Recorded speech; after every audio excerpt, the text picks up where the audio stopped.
தமிழ்நாடு அரசு வழங்கும் மகளிர் உரிமை தொகையில் மத்திய அரசின் பங்களிப்பும் உள்ளதாக பாஜக மாநில செயலாளர் அஸ்வத்தாமன் தெரிவித்துள்ளார். பெரம்பலூரில் நடைபெற்ற பாஜக பூத் கமிட்டி கூட்டத்தில் மாநில செயலாளர் அஸ்வத்தாமன் கலந்து கொண்டு செய்தியாளர்களிடம் பேசினார்.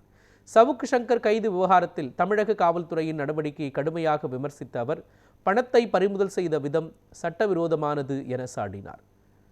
திமுக ஊழல்கள் குறித்து செய்தி வெளியிட்டால் பத்திரிகையாளர்களுக்கும் இதே நிலை ஏற்படும் என்று எச்சரித்தார்.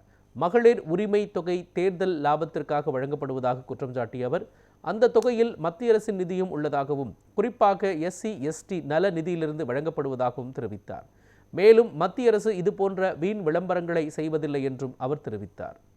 உத்தரப்பிரதேசத்தில் நாங்கள் கொடுத்தோம் சார், 1000 ரூபா கொடுத்தோம். 1.5 கோடி பேருக்கு கொடுத்தோம்னா 1.5 கோடி பேருக்கும் ஒரே டைமில் கொடுத்தோம். வாக்குறுதியில் சொல்லலை, தேர்தல் வாக்குறுதியில் சொல்லலாம். ஆனால் 1.5 கோடி பேர் கொடுத்தோம். இவங்க என்ன பண்ணாங்க, முதல்ல 1 கோடி பேர் கொடுக்குறோம், 2.5 கோடி பேர் கொடுக்குறேன்னு சொல்லிட்டு 1 கோடி பேர் கொடுத்துட்டு மிச்சவங்களாம் தகுதி இல்லைன்னாங்க. 2024 எலெக்ஷன் வரும்போது இல்லைங்க ஒரு 20 லட்சம் பேருக்கு தகுதி வந்துருச்சுன்றாங்க. இப்போ 2026 வரும்பொழுது இன்னும் ஒரு 30 லட்சம் பேருக்கு தகுதி வருதுன்றாங்க. இதை விட மோசமான ஒரு அரசியல் பார்க்க முடியுமா? அப்போது நீங்கள் ஓட்டுக்கு பணம் கொடுப்பதற்காகத்தான் இந்த மாதிரியான திட்டங்கள்லாம் பண்ணுறீங்களே ஒழிய மக்களுடைய நன்மைக்காக பண்ணலங்கிறது தானே கேள்வி. இப்போ இவங்க கொடுக்குற மகளிர் உரிமை தொகையிலேயே மத்திய அரசாங்கத்தினுடைய பணம் எவ்வளவு வெள்ளை அறிக்கை விட முடியுமா?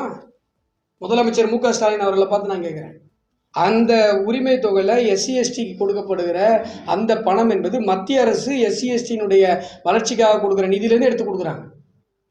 என்னமோ இவங்க மாநில அரசு நிதியை மட்டுமே கொடுக்குற மாதிரி பேசிட்டு இருக்காங்க. அந்த 1000 ரூபாயில மத்திய அரசாங்கத்தினுடைய நிதி இருக்கிறது.